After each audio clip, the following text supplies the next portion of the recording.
کیا تم لوگ یہ خیال کرتے ہو کہ بے آزمائش چھوڑ دیے جاؤ گے؟ اور ابھی تو اللہ نے تم میں سے ایسے لوگوں کو پرکھا ہی نہیں جنہوں نے جہاد کیا اور اللہ اور اس کے رسول اور مومنوں کے سوا کسی کو دلی دوست نہیں بنایا، اور اللہ تمہارے سب کاموں سے واقف ہے۔ مشرکوں کا کام نہیں کہ اللہ کی مسجدوں کو آباد کریں جبکہ وہ اپنے آپ پر کفر کی گواہی دے رہی ہوں۔ ان لوگوں کے سب اعمال بیکار ہیں اور وہ ہمیشہ دوزخ میں رہیں گے۔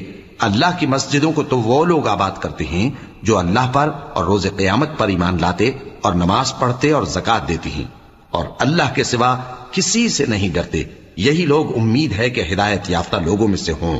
کیا تم نے حاجیوں کو پانی پلانا اور مسجد حرام یعنی خانہ کعبہ کو آباد کرنا اس شخص کے اعمال جیسا خیال کیا ہے جو اللہ اور روز آخر پر ایمان رکھتا ہے اور اللہ کی راہ میں جہاد کرتا ہے؟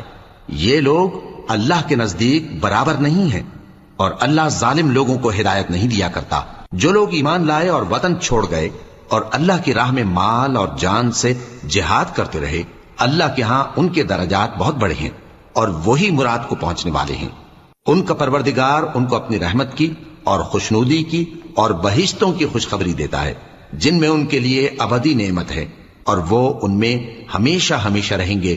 کچھ شک نہیں کہ اللہ کے ہاں بڑا صلہ تیار ہے۔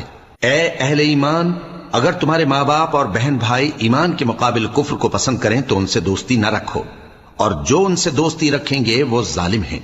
کہہ دو کہ اگر تمہارے باپ اور بیٹے اور بھائی اور بیویاں اور خاندان والے اور مال جو تم کماتے ہو اور تجارت جس میں مندی سے ڈرتے ہو اور مکانات جن کو پسند کرتے ہو اللہ اور اس کے رسول سے اور اللہ کی راہ میں جہاد کرنے سے تمہیں زیادہ عزیز ہوں تو ٹھہرے رہو یہاں تک کہ اللہ اپنا حکم یعنی عذاب بھیجے۔ اور اللہ نافرمان لوگوں کو ہدایت نہیں دیا کرتا۔ اللہ نے بہت سے موقعوں پر تم کو مدد دی ہے، اور جنگ حنین کے دن جب کہ تم کو اپنی جماعت کی کثرت پر غرہ تھا تو وہ تمہارے کچھ بھی کام نہ آئی، اور زمین باوجود اپنی فراخی کے تم پر تنگ ہو گئی، پھر تم پیٹ پھیر گئے۔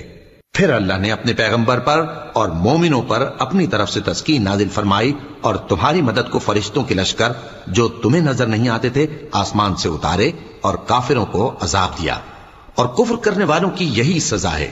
پھر اللہ اس کے بعد جس پر چاہے مہربانی سے توجہ فرمائے، اور اللہ بخشنے والا ہے، مہربان ہے۔ مومنوں، مشرک تو پلید ہیں، تو اس برس کے بعد وہ مسجد حرام یعنی خانہ کعبہ کے پاس نہ جانے پائیں، اور اگر تم کو مفلسی کا خوف ہو تو اللہ چاہے گا تو تم کو اپنے فضل سے غنی کر دے گا۔